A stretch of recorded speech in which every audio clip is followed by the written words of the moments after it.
Thank you so much. A beautiful evening at this beautiful space.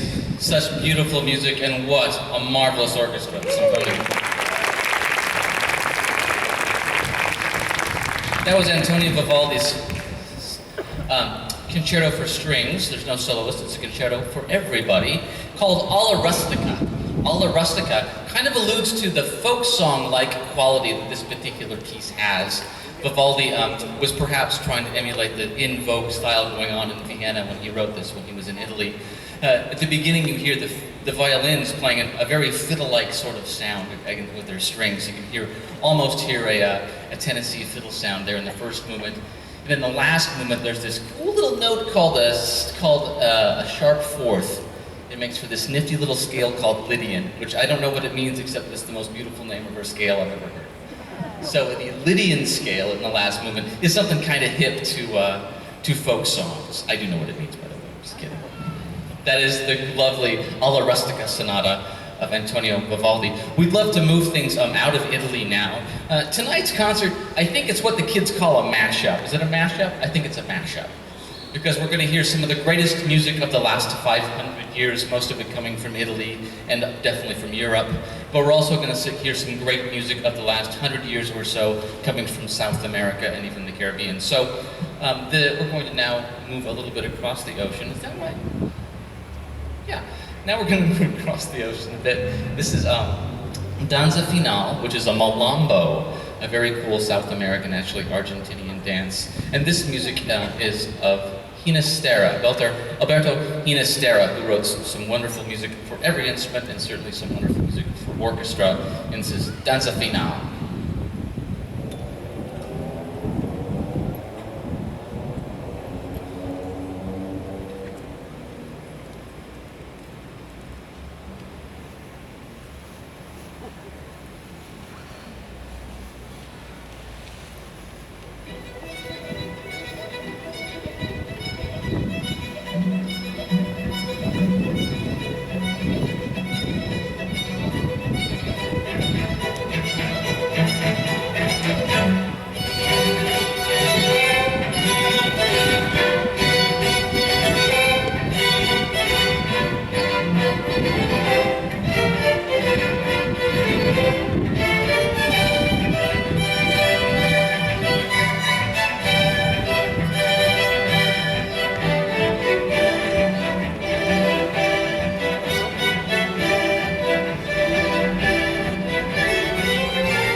See? They can play old music, they can play new music, they can play it all. We're going to go backward in time now and back across the Atlantic to England. This is some wonderful Baroque music of Henry Purcell. Abdelazer is actually this wonderful early opera. It has to do with Abdelazer is actually subtitled The Moor's Revenge. It's about a princess who's captured in Spain, and I would say that there's a love triangle going on, but in the inimitable fashion of the Baroque, it's more like a love tetrahedron. I think there are maybe 9 people involved before it's all over. But it's wonderful music, that's to be sure. This is a suite from that music. This has 8 different movements. So there'll be slight pauses between each one. If you'd like to applaud between them, that's fine. But it's going to go on for a little while. There are 8 different, fairly brief movements. You want to listen to those go by.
Did anybody recognize any of the music from the, it sounded like the third movement, it was actually the second movement that we played?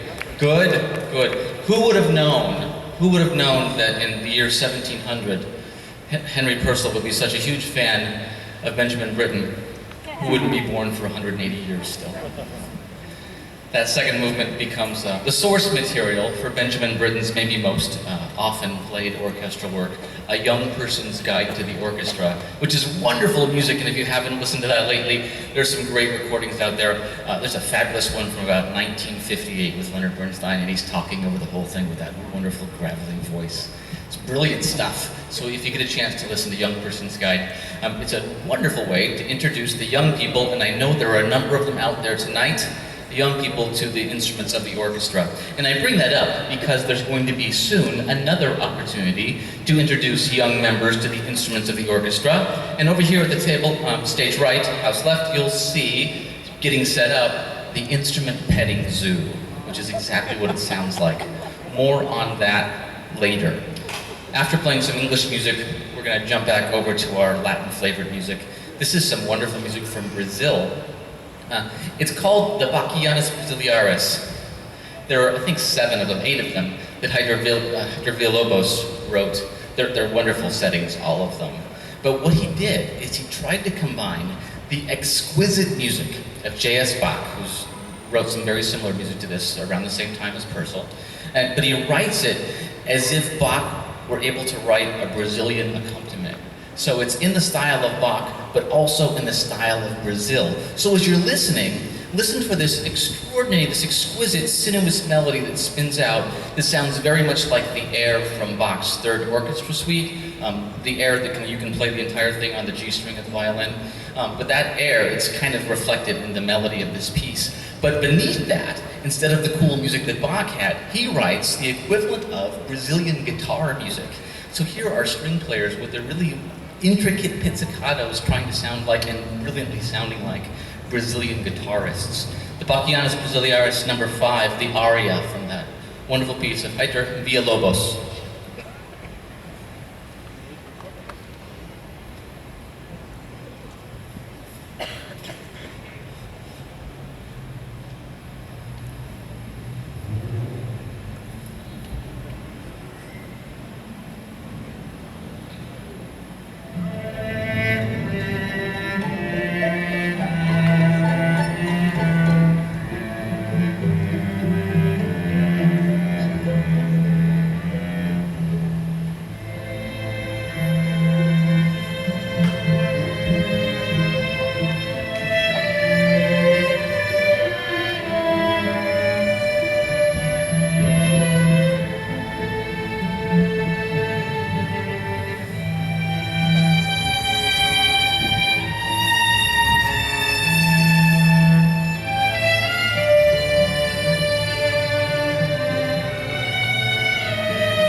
if you've seen that as the movie score to a movie that you've seen recently, shh, there's kids here. It's one of those movies that I think was rated PG-13 plus, but it was a great part of a movie score, a famous recent movie. It's brilliant music, isn't it? Oh, Heitor, Villa-Lobos. Originally scored for 5 cellos and soprano voice. It was fabulous in that version too. We're going to move back into the Baroque, as we've been doing all night. This is kind of moving back into the Baroque. I'm going to be honest with you. This is the music of Corelli, another wonderful Italian composer of the Baroque period. But in this case, Corelli really didn't write this particular music. He wrote all of these melodies, and he wrote them for solo, viola, and violin in his collection of books for those instruments. He wrote so much music. Corelli was one busy cat. But all those wonderful pieces were then found later on and scored out for not just symphony orchestra and orchestral strings, but scored out in kind of a 1940s version, actually 1920s version. So in about 1920 something, a fellow took 3 wonderful pieces of music, Pinelli his name was, wonderful pieces of Corelli, and set them for the orchestra. And then they became all the rage. These pieces were played by the Philadelphia Orchestra and the New York Philharmonic. We were just listening this morning to Eugene Ormandy doing a fabulous version of it. His tempo was quarter note equals 3, and it still worked. He's just did extraordinary stuff. So this is 3 movements from Corelli set for romantic orchestra. We call it Suite for Orchestra by Corelli.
Mr. Piazolla's Libertango. Tango is an extraordinary music style. It actually comes from a very specific part of Buenos Aires, Argentina. We can narrow it down to just like a few city blocks. It's similar to jazz in New Orleans that way. But what's amazing is how it's become a worldwide phenomenon. What's amazing to me is, well, it's an Argentinian dance. It certainly has all that South American expression. It's huge in Finland. Now, in Finland, you don't think of the Finnish people as necessarily being maybe the most extroverted people. As someone from that part of the world, I can say that an extroverted person from Scandinavia is someone who looks down at other people's shoes. But they love the tango, and how can you not? It makes you want to get up and move very, very deliberately. This is Piazzolla's Libertango.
I was off stage during the winter. How about the petting zoo? What a great time, huh?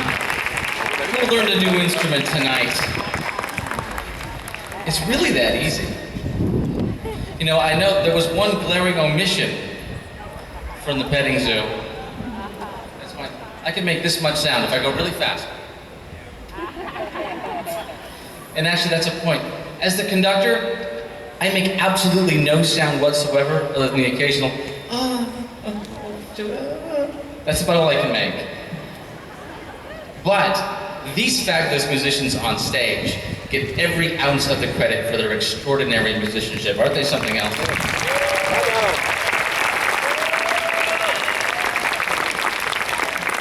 Sometimes words like world-class and superlative get bandied around really obviously, and maybe a little bit too often, but I can tell you, for an absolute fact, something that your ears have already told you is this is a world-class orchestra with you tonight here in Boca Raton.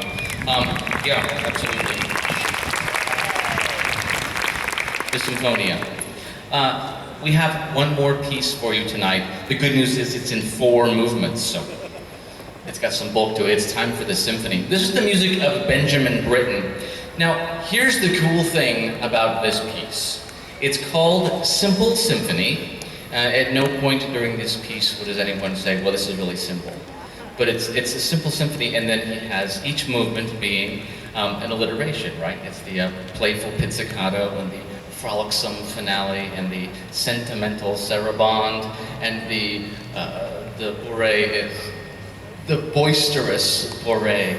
And those are great titles, those are great. So he put this all together as a symphony when Benjamin Britten was 20 years old, the whole thing.